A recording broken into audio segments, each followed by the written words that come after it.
All right, folks, back at it again. Cheyenne, Doug here, Birdies Not BS. I've got one of my favorite people in the golf industry with us today, my personal sports psychologist, performance coach, the confidence doc, Dr. Bob Winters. What's going on, Dr. Bob? Well, Doug, it's great to be back, with you. It's been too long, too many years, and to have, Cheyenne here with us. This is a great threesome here. I'll take this threesome anywhere in the world and play anybody. I guarantee you that right now. You damn right. Well, you putting and Cheyenne hitting drives. So, Dr. Bob, look, man, on our show, we try to talk about the beginners, the high-level players, the mid-handicappers, the tour players. As a performance coach, I don't even know what to call you. Are you a sports psychologist, doc? Are you a mental? What do you go by? I go by Dr. Bob Winters. I go by a sports psychologist. Okay. Because there's a lot of people, in the world today that say they're mental trainers, mental coaches, but they really don't have any advanced degrees. They don't have psychology degrees, coaching, physical education, kinesiology, motor learning, motor development, sports vision. They don't have the background that a few of us do have. It sounds like you have class tomorrow with all those degrees. Well, I have. I've got more degrees than a thermometer. I always tell people that. But I wasn't a professional student. But you have to realize I'm sort of one of the pioneers in the fields. And then I was introduced to one Dr. Bob Rotella, who really loved everything I was doing. And next thing you know, it's evolved into this great sports psychology. But it's just not sports psychology.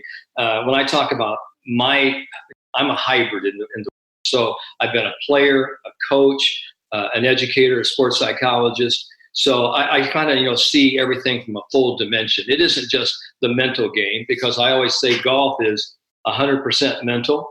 It's 100% physical. It's damn well 100% emotional. Damn right. And it's 100% compartmental. You need to be able to compartmentalize stuff and put stuff and disconnect the bad stuff, and be able to focus, on your golf game when it's time to play golf. And whether you're a new player or an old grizzled veteran, I'll tell you what, you're still trying every day to master not just the game, but to master your own mind, you master your own emotions, and trying to get the best, out of yourself that you can do. And that's why it's the greatest game ever invented, because you can never really master it enough. Absolutely. No, you can't. It's the game. It's the only game you can't win. That's right. But, but that's the whole thing. Winning isn't so much about, I've won my trophy. Okay, thanks so much. That isn't really what winning's about. Winning true winning to me is in the quality of effort that you put in during that day that says, I've done the very best I could possibly do today. And to be really quite honest, with both of you, this as players, some days you play like crap. And people say, okay, what do you do with that? And I say, well, you better go out and make the very best crap sandwich, that you possibly can. Yes. And then go, hey, wow. And people go, man, that was good crap you had out there today. That is so true. That is so true. Because the great players understand that if they can take a round that's just headed towards 75, 76, 77, and turn it into 72, 73, something manageable, then they could actually just hang in there, perhaps, catch some fire later on. But the game is always about saving strokes, not wasting strokes. And that applies to everyone. Dr. Bob, right. When I listen to him, Cheyenne, I feel like I get so excited. Like, it makes me want to go out and practice and tee it up. Then where's the next tournament? Where's the first tee? Let me go play. But no, Dr. Bob, honestly, when you're talking and you're coaching, and you're approaching, the different skill sets, because you cover the gamut. You cover the elite tour player and the Fortune 500 CEOs at their retreats. My question is there a theme that you talk to everybody about, or are you is it different steps and different advice or different teachings per the subset of golf where these players are? I work on a human being model. Everybody is different. Everybody's wanting different things. So one of the first things I ask people, I ask them, what's your goal? What's your dream? Where do you want to go? And what does it feel like, to be you when you're playing your very best game? What's going on when you're playing your best? And we'll look at that perspective. And then I'll say, let's look at the other perspective. What's going on when you're playing your worst? And a lot of people can't tell me what they're doing when they're playing their best. They go, well, I'm not really thinking about anything. But I'll say, what about playing your worst? And they'll go, I could write you a book about this. Is that true for you, Shy? Yeah, unfortunately, golfers I think we have a tendency to be very negative. We're very much perfectionists. So we're very quick to point out what's wrong and what we could do better versus, as you were saying, just say what you did great. It might have been a great day, but you did do some really great things. So I think that takes some training to actually be able to recognize and get yourself to accept that, yes, there were a list full of negative things I did, but you really do have to highlight and give yourself a little pat on the back for the great things you did as well. Well, that's the first thing. If I had like a Cheyenne Woods or a Doug Smith to come into me, the very most personal question I would ask you, right from the very get-go, and it's a knee-jerk reaction question. I ask you in relations to your golf game, are you good? What would you tell me? Yes or no? No question. And a lot of people sit there and go, well, yes, but everybody puts this big but there, okay? And what the but, does, it negates everything you said. Yes, I believe in myself, but only conditionally. And a lot of people have what I call conditional confidence. On the condition that things work out well, they play well, and the putts sink, then they start to say, hey, okay, I'm going to allow myself to feel confident. But golf isn't like that. You've got to be able to say, I believe in my talent when things are going well, and I believe in my talent even more when things are tough. And that's a tough thing to do. And like Cheyenne, you're talking about. But how do you teach confidence? I always felt like confidence was self-esteem. Like it's the esteem of your damn self, Doc. Like if somebody comes to you and maybe they got the best swing in the world, the best move you've ever seen, but they're kind of a meek personality or they're shy. Like how do you bring the best player out of somebody? So you said something right there that, I want to correct this right now so all of our viewers and listeners can understand this. Self-confidence and self-esteem are two different things. Self-confidence says, I can do something, I can achieve something, or I can actually develop some type of competence on this. Self-esteem, on the other hand, says, regardless of whether I have this achievement or not, I still regard myself as a worthy human being. And a lot of people put their self-esteem and golf esteem on results-based performance.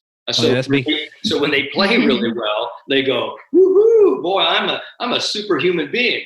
And then when they play bad, they go, don't talk to me. I'm pathetic. I'm not worthy. And dangerous. And it really takes its toll on you. And so you really have to understand is that building confidence is about building little successes, one bite at a time. And what we have success after success after success. And at the end of this performance, week, day, round, or whatever, that residue of all those successes is what we call earned confidence. That's enduring confidence. That's how you build confidence. But you build confidence first with a thought, because action in a golf swing always starts with a thought. That's why you got to get your head in the right place. Unbelievable. 100%. So do you suggest Doug is fixed. He's ready to go. I'm it. So do you suggest, you mentioned the small confidence boosters and goal sets throughout the week or the round. Do you suggest people write these down as they go into a round or as they're practicing, have very specific kind of bases of how they're able to build their confidence throughout the round? Yeah, for instance, in the great state of Indiana, where I'm from, I'm a Hoosier, and they have the Indiana Girls Championship going on right now, and also the Indiana Open, the Indiana PGA Open. And I've got several players playing in all those. And one of my players, a young girl player, asked, she goes, I haven't played very much over the last, 3-4 months because, of COVID and the pandemic. She goes, and I've been really, really sick. And this is the person who's almost expected to win this thing. She didn't have a very good round today. I said, so let's readjust your goals and your aspirations for tomorrow. I said, first of all, you've had surgery. You've actually had something that's really, knocked you down for many, many weeks. what you should really be doing now is enjoying the whole aspect of just playing tournament golf. But here's one thing you should do. Set a goal. How good can I be doing tomorrow? In every shot, can I actually get 100% focused on my target? Can I give great commitment into each shot all day? And at the end of the day, it's not looking at your score. It's looking at what I call the soft statistics. Was I able to hang in there all day? Was I able to stay patient? Did I meet the goal of stepping into each shot and hitting that shot to the target like I wanted to? Now, if she can come back and tomorrow night we talk about this, did you do what we talked about? Then she will have won that battle for her mind that day. And that's just something that we can do, Cheyenne. It's just sort of really resetting, your aspirations, your goal. But for me, the most important thing for every player that I work with, and me as a player, I want to have a mission statement. I want to have a personal playing philosophy that says every time I step into a shot, I want to absolutely, positively FedEx guarantee that ball is going to go to the target. And if it isn't, then I'm going to back up and I'm going to reset, refocus, and get to that green light, because I think 99% of all golfers who are having problems play with what I call a yellow or a red light. There's a lot of doubt, a lot of confusion. But when you get that green light, that's like, yeah, that's what we want. We want to go full speed ahead. And if you can get yourself to that, now we're starting to cook with gas. Hey, Doc, I love when you talk like that, because you'll take some concepts that seem so arbitrary and you make them into golf, and you put them into people like things that people can do now, like getting to a green light. I remember when we were up at Nike, the summer camps, we talked about the trust line and not stepping over that trust line until you had the green light. And probably one thing that I remember you always saying is, if you have doubt over the ball, being able to step off is a sign of true mental strength. Now, I love those. Like that has stayed with me for 12 years. Last week in my event, I got over a putt, 6-footer. I was arguing with myself in my head, saying, should I mark this or remark it and fix my line? And before I had decided what I was going to do, I'd already hit the putt.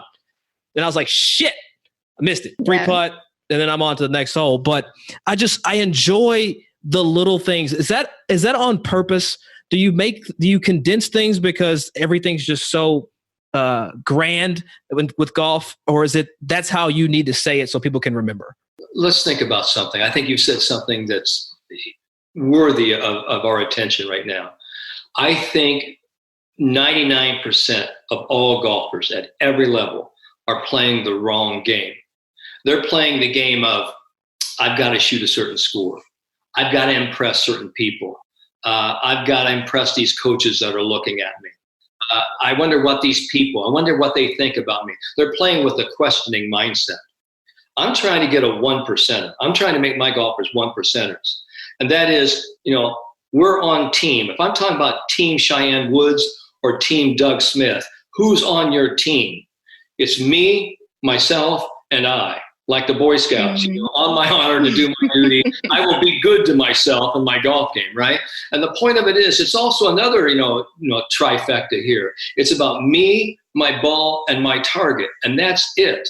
And when you get your mind into playing my game, this is my game. When we say own your game, what does that mean? It means I can only play my game the way I play it, the way I see it.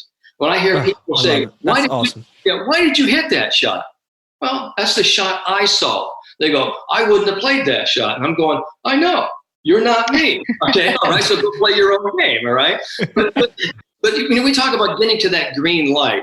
The thing I'm trying to do is simplify this game. I mean, from the mental perspective, so you can actually go out and play free. Emotional freedom is a concept I talked about 30, 35 years ago. To be able to give yourself permission to just light it up. And a lot of people ask me, well, Doc, what if I can't get to a green light?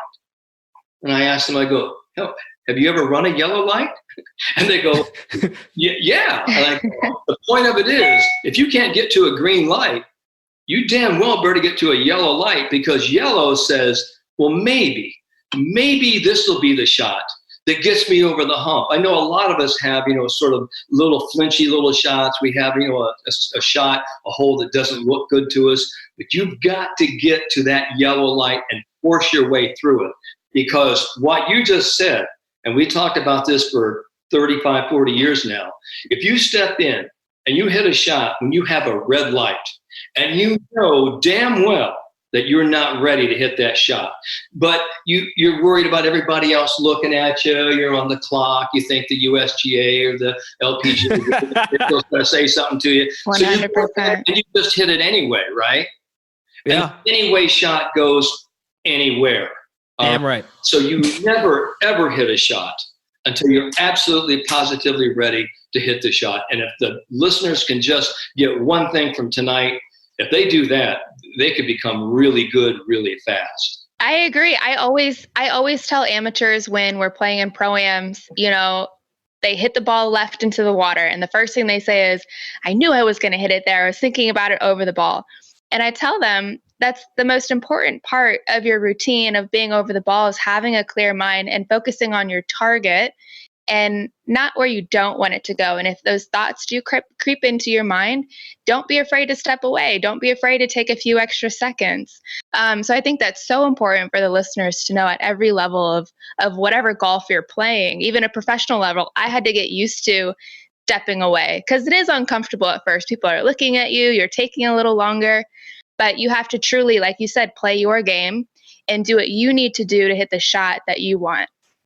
Yeah, absolutely. I remember it's so hard to step off though, Doc. It's so hard. Like, it's like you get that paralysis over the ball, and then you start like, shit, I got to hit it. And then it's like just the act of stepping off, admitting that you weren't ready. I feel like a lot of people have an issue with that. Well, regardless of your level. Regardless of level. And I'll give you a great story, a personal story. I was qualifying for a Champions Tour, several years ago, and it was the first time, I attempted, Champions Tour qualifying. Sam Torrance and, Mark McNulty and a lot of us, were playing. And I'm on the first tee, and I'm not going to say the gentleman, who was on the first tee with me, but they announced my name. They said, Robert Winters for Orlando, Florida. We're playing at Disney Magnolia. So I step up there. And one of my playing partners has got a whole, pocket full of change. And he's just sitting there dingling it. And I'm just getting ready to tee off. And yes, I'm stepping into the ball. I mean, my was pretty good. But I could hear this it was almost like Santa Claus is coming to town, all right? So I turned around and I looked at Kevin and I said, hey, Kevin, I said, you wouldn't have to have change for $1, would you? That's what I said to him, all right? And everybody sort of cracked up there on the first tee. And he goes, oh, I'm sorry. Because he was, everybody's amped up. It's like the first day, the biggest tour school and whatever. And hey, all golfers have that same feeling when they go to the first tee. Everybody does. I mean, and I've worked with some of the world's best athletes in different sports, and they say nothing really, causes me to have as much fear as it does playing golf. And so not even in front of a huge crowd, just in front of a few spectators that, I think there's going to have some type of evaluation or some type of social judgment. We need to really just disconnect from that and get our focus down into the fairway. I mean, it's pretty funny, but it happens to everybody, right? It sounds so simple. It does sound super simple, Doc. But let's unpack that a little bit, because everybody that plays golf experiences those first tee jitters. And hell, I went to Riviera a couple years ago, and they announce everybody that steps on that first tee. And I was not prepared. I didn't know. Nobody warned me. I didn't get the memo or the email. Uh-huh. So they're like, first tee, so-and-so tee time, Doug Smith. And it's like, how 1 and 10 are side by side at Riviera. Yeah. And I was cool. Wasn't nervous at all until I heard my name over that loudspeaker. And then it was like I wanted to impress these people that I've never seen, that I'll never see again, that live out there in LA. And I was just like, damn these jitters. But you feel it on the first tee at that, event. You feel it on the first tee when you're playing a money game with your boys or your girls on Saturday morning. Doc, how can we overcome those first tee jitters? I think that's the first thing. You have to say, I think everybody has it. I'm a human being. So you have to sort of embrace, those nerves. Now, most people want to actually equate nervousness with fear and not being ready. And what I'm trying to do is help people have a different perspective. When you are amped up, all right, you do have some cortisol. You've got some stress hormones going on, but you've also got adrenaline. You've probably got testosterone. You've got a lot of different, you've got this sort of what we call this catecholamine cocktail, all of these hormones inside. So what you have to be able to do is you've got to be able to consciously slow it down and remember a couple things that the great Arnold Palmer told me. He said, when I got into competition, he goes, I stepped up in the first tee and I only wanted to do two things. One is I wanted to make sure, I had that ball position just right there on the tee. He goes, I would go through my waggles, but when I stepped up, I looked at my target, I fell in love with my target, and then I stepped in there and I took a full aggressive swing and hit it right down the fairway. And I think, that's what we have to do. So those of us who have a lot of first tee anxiety, I think we have to go back and take a couple of really large rehearsals. I mean, even bigger. I mean, really stretch yourself out. I like that you called it rehearsal and not practice swing. I really like that. Not practice, because if you haven't got it by then, you're not practicing. It's a little too late. I call it a pre-rehearsal. It's before the actual event, but it's also a rehearsal. So I put the two and created sort of a neologism. It's a pre-rehearsal. You're pre-rehearsing, and what you're doing is, it's called neural priming.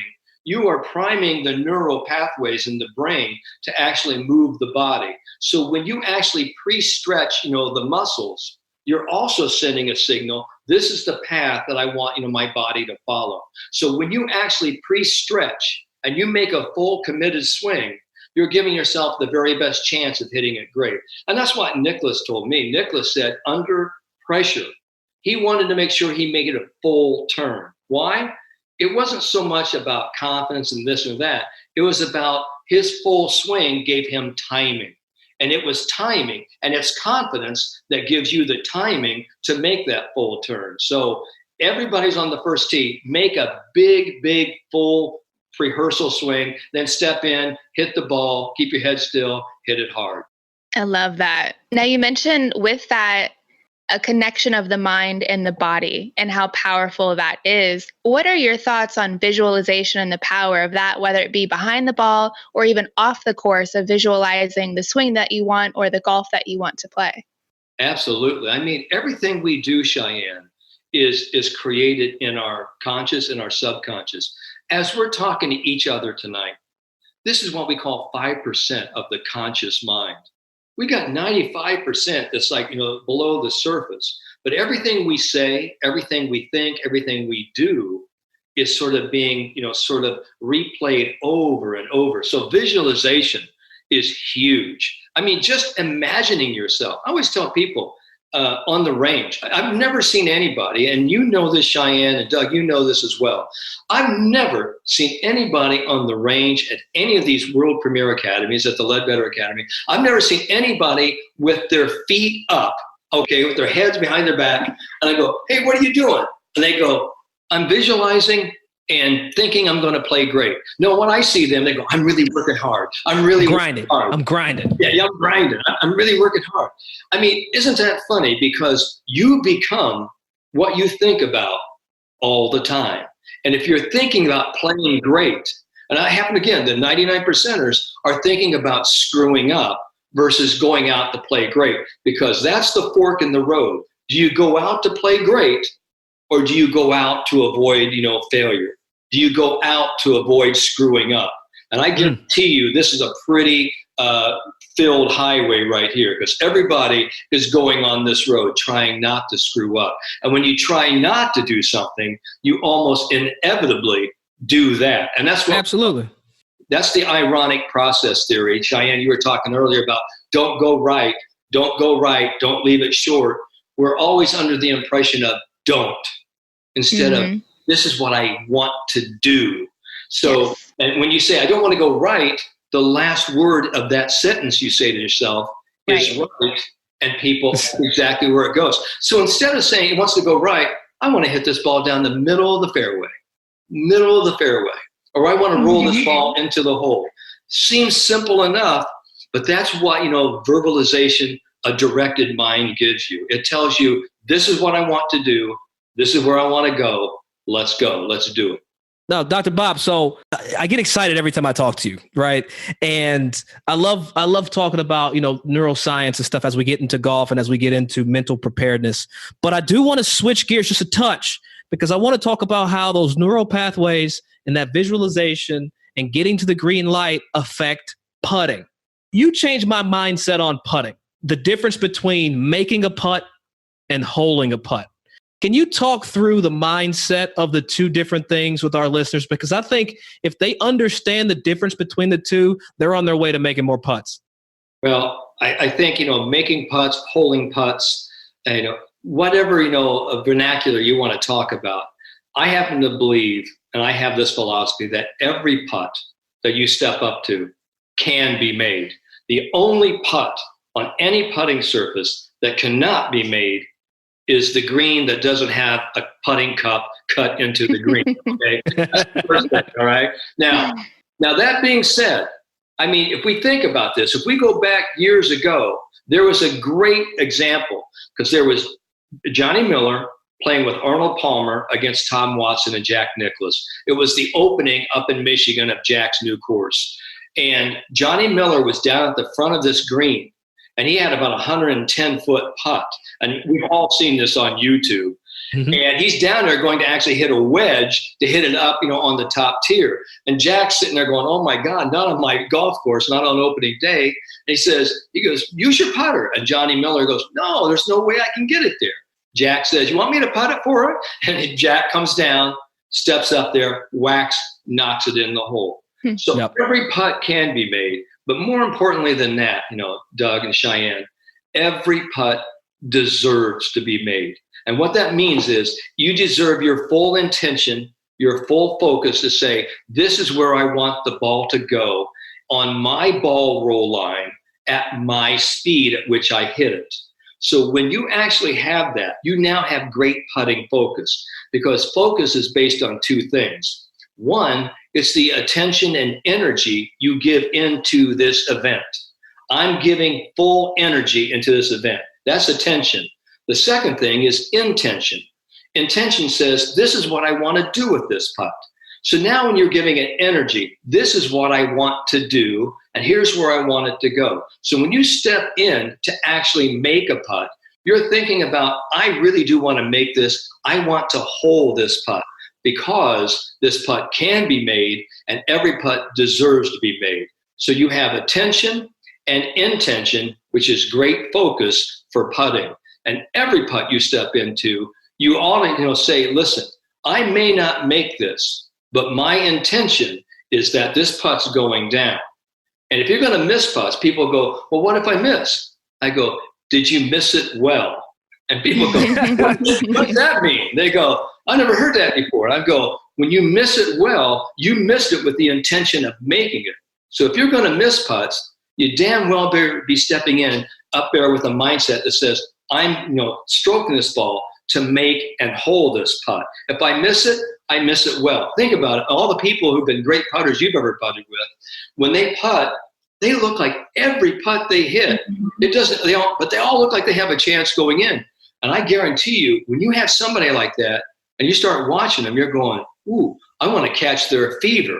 What are they doing? No question. They're actually making putts in their mind first before they step into it. And that's really the secret to making putts and holding putts. Every putt can be made and every putt deserves to be made. And if you're missing putts, by God, miss them while trying to make them. Yeah, definitely. I have a question regarding that, even just for me personally. Okay. When you have that mindset of seeing the ball go in the hole, seeing the perfect shot, how do you separate that from getting tied up in expectations and result-based? Well, here's the thing. What is an expectation? Okay. Can you tell me what an expectation is? What is it? I guess it's a standard that you set for yourself and an expected result. No, that's exactly right. Because that's what an expectation is. It's a preset standard that says this is how something, has to be. And a lot of people go, well, okay, what should I do with these expectations? For me, let's let go of the expectations. Let's let go of the expectations and get into something called execution. Let me execute this stroke the very best way I can. Okay? Yeah, we want to make the putt, but we've got to put the expectations on hold so we can actually go through the process of putting, of actually putting like a little kid. Oh, I love little kids when they putt. And being free. Because see, the point of it is what we have, in our golfing world is, you just take this with any little beginner, take a little 10 or 11-year-old and you put them 10 feet in the hole and you go, hey, you think you can make this putt? And they go, yeah, okay. And they step up there and they find a way to whack it in the hole. Then you put them 3 feet from the hole and you go, you think you can make that putt? And they go, duh, yeah, I'm so close to the hole. But see what happens, the years of emotional scar tissue, the years of missing, the expectations, I'll look like a fool. And, and you may even have some people that get under your skin and they start saying things under the breath like, yip, yip, yip, yip, yip, when you're over the putt, and you just got to be able to put that stuff out of your mind because it's just a putt. But how, Doc? How do you put it out of your mind? How do you say, F everybody, I'm just going to roll it? Like, you know what I'm saying? Like that's a difficult task to, as you alluded to, that scar tissue. It's hard. There's no surgeons out here to get rid of the putting scar tissue that you've built up over the years. So when you're working with players, be it a Cheyenne Woods or a guy off the street, how do you get them to let go of that baggage? Well, I guess the biggest thing is I'm asking them, where are you putting your energy? Are you putting your energy more into wanting to be successful, or are you fighting for your fear of failure? Really, where are you putting your energy? I want their energy to put in, hey, I don't care if we make the putt, but let's step up there and have every intention of hitting this putt solid, giving it a chance, giving yourself a chance. To me, it's about giving yourself emotional permission to step up there and hit it. Hey, listen, if you're going to go down, if you're really going to go down in this game, at least go down, with guns blazing. All right. Because I tell you what, I think it's a heck of a lot better to actually step up there and say, hey, you missed the putt. Hey, I wasn't trying to miss it. I was trying to make it. But a lot of people go, well, so the desire for success has to be much stronger than your fear of failure, Doug and Cheyenne. It just has to. And you have to just keep reminding yourself, it's just putting. It's just a and I remember, and I will tell a funny story on myself. Years ago, I was talking to the Golf Writers International meeting. There were about 500 people in the room. And so I said, you have to be able to stand up over a 5-foot putt, whether it's for $5, $50, or $500,000. And you have to have the very same mindset. It's a 5-foot putt. Everybody, hey, wonderful. Wow, this guy's fantastic. Chi-Chi gets up there and he looks at me and he goes, hey, Dr. Bob, I'll tell you what, that was some great stuff. I believe everything you said. But one thing for sure, I know you've never putted for $500,000. And so the whole room, cracked up and laughing. But it's the whole point. But then he actually came back and said, but he goes, the science behind that and the intention about that is so true. He goes, it's easier to talk about than it is to do. And that's why we're talking about this stuff, because it is easy to discuss, but first you've got to plant the seed in your mind. Is it possible? So when people talk to me, oh, you're that guy about positive thinking. I've never told anybody to be positive, all right, ever. But I am talking about possibility thinking. Is it possible for you to actually go out this next week and say, you know what?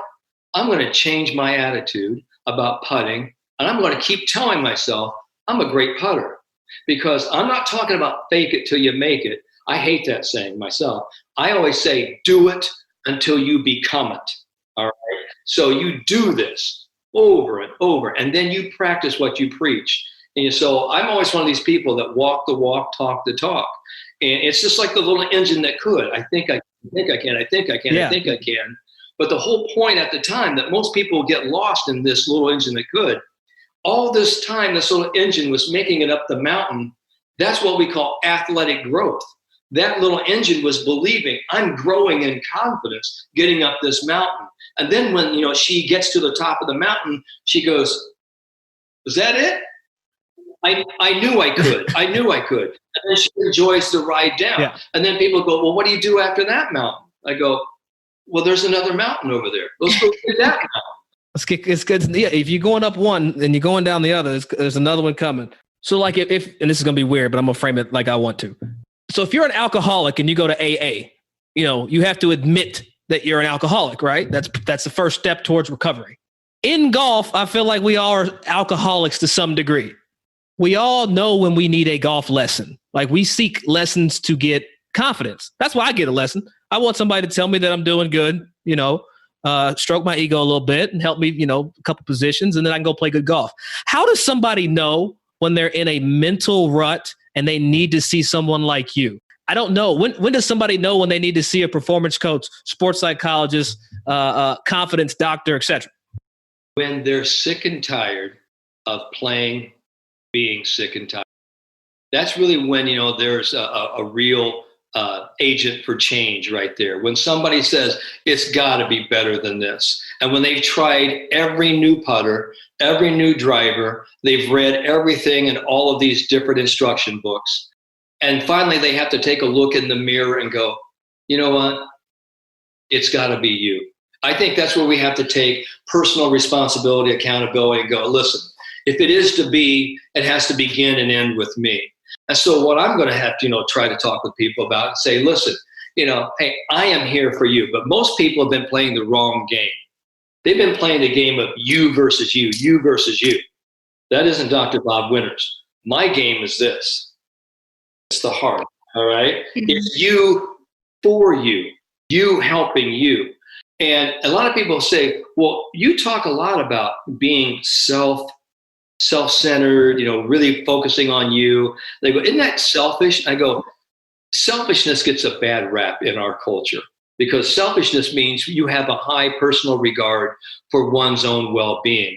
So I always talk about being self-full. You're full of yourself, giving yourself the stuff that you need to help you perform your very best. Doesn't matter what, anybody else is doing. I don't care. It's sort of like, if Brooks, wants to do what he wants to do, if Bryson wants to do what he wants to do, and Justin wants to do, fantastic. Each one of you, has got to find your own way, but you've got to do it your way. I feel like once you know what you can't do, it makes the game a hell of a lot easier. Now, what do you mean by that statement? So, for example, Zach Johnson ain't going to hit it like Bryson. Because they have different builds, different styles, they can't play the same type of game. So Zach Johnson knows he can't hit it 350, and he owns the fact that he hits it 280 on a frozen rope. Yeah. You see what I'm saying? So knowing your own limitations and operating within them, I think personally for me, like I just now learned that I don't have to hit driver on every hole. I just learned that shit like last week. Now that I can lay back with a hybrid and hit at 240 on a 400-yard hole, and I got a full 9-iron into a hole, I don't have to hold back, I'm playing a hell of a lot better golf. That's just me. But I know now it's like, I know what I can't do, and it's freeing me up to do the things I can do more. That's fantastic. And I tell you what, Doug, you're the only guy I know that had his 45-inch driver cut down to 42 inches, and you told everybody that it was a super hybrid, okay, at the time. That you could really hit that a long way. So that's why I love you, Doc. That's why I love you, man. No, but that's the truth. Hey, listen, Zach Johnson goes out there and he said, listen, everybody respects, Bryson, what he's done, Brooks, what he's done. I mean, they've sort of actually structured, they've metamorphosized their bodies so that they can actually, play this power game. But hey, again, the game is about being efficient. It's about being effective. It's about being very economical. And I got to tell you, whoever gets that ball in the hole as fast as they can, it's usually the person that wins the game. And that's, again, it comes back to, do you love your talent? And you better believe in your talent. And that's what the first thing people come and say, hey, what are you going to teach me? I'm going to help you understand one thing. It's about believe. Do you believe that when you step up in the first tee, you are the hottest thing since sliced bread? Because in the word believe, because if you don't believe that you're a great player, there is a word inside believe, B-E-L-I-E-V-E. It's a lie. If you don't believe in your talent, it's just a lie. And in this game, you can't fake it because the golf ball always knows what you're thinking. When you step into a ball, and you have doubt, that doubt's what you see. And so that's really what we're talking about here. We just got to get yourself believing in what you do well. And now you're just going out there with no expectations. And now you're just executing and playing the game that you should have been playing a long time ago.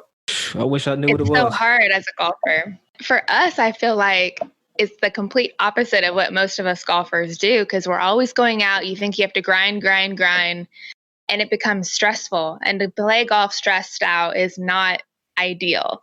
I've played some of my best rounds when I'm free. Like you said, I have no expectations. I'm enjoying the round of golf. I'm enjoying competitive golf. And as hard as it is for us to let that go, it's so important for us to have that, because that is when we're able to let our true ability come out and truly enjoy it. Because, golf is a game at the end of the day, and we play it because we love it. It is. And I think two stories that I've been privy to was Darren Clark, the British Open, the great European, tour champion, Ryder Cup captain. Darren Clark was getting ready to play, I think, at Wentworth, and he goes on the range and he steps up there and he hits a couple little wedges and he shanks a couple. And then he says, "Give me a 7-iron." And he hits a couple of clanky 7-irons. He goes, give me my 5-wood. Hits a couple bad 5-woods. Snap ropes a couple of drivers. He goes, "Oh, hell, can't get any worse than that." He goes to the first tee. He goes out and shoots 62, and it was a course record at the time. Another one more recently was Jimmy Furyk shooting his 58. He was talking about he didn't even get in a chance to even hit any practice putts. He was just kind of running low on time. He goes out there, no expectations, and he's just playing.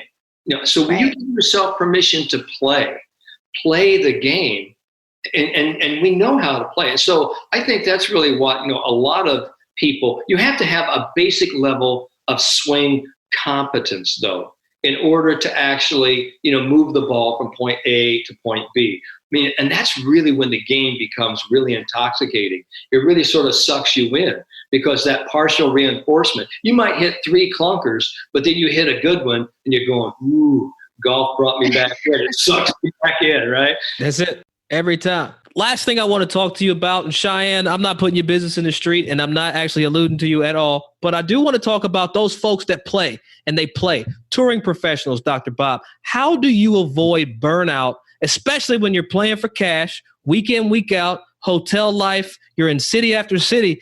Shit, Shy. I don't mean to speak for you, but there's got to be some times where you're like, I need a vacation, I need a beach, I need a hammock. It is a lot, because as much as we don't want it to be different, sometimes competition golf and tour life is very different than the golf that we grew up loving and how we fell in love with it. So that's a great question. And just how do you create that separation or not have it separate? How do you create it to be more of a one feel of when you're playing golf and not having to feel burnt out and truly enjoying the process? Wow, we could have a whole show on that. Sure. We really could. But I think really, quite simply, the players who are on tour, I think, have always dreamed about being on tour, and they have aspired and worked very hard to get on tour. And so to keep them from getting stagnant, stale, or whatever, it always has to be sort of this want to, I want to be out there. And if I feel like I don't want to be out there, maybe I just need to take a week off to sort of recharge my batteries.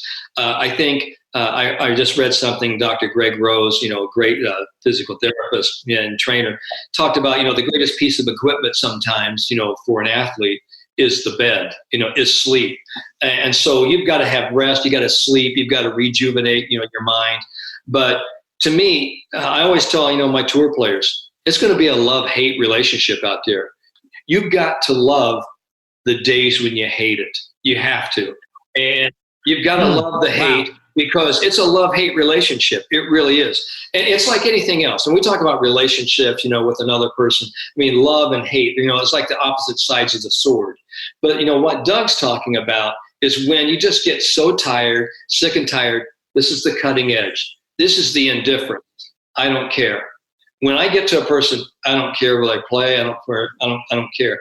That's when we got some real issues going on. But, if they hate it and you love it, we can kind of sort of rejuvenate that. But you've got, again, to love the hate, because this is a tough game and it will wear you down. And that's where you have to be mentally and emotionally strong, but you've also got to be smarter than your doubt and better than your fear. Meaning that if you fear, I might miss the cut, I might not make it. We need to get you that tipping point to get you back believing, hey, it only takes one good round.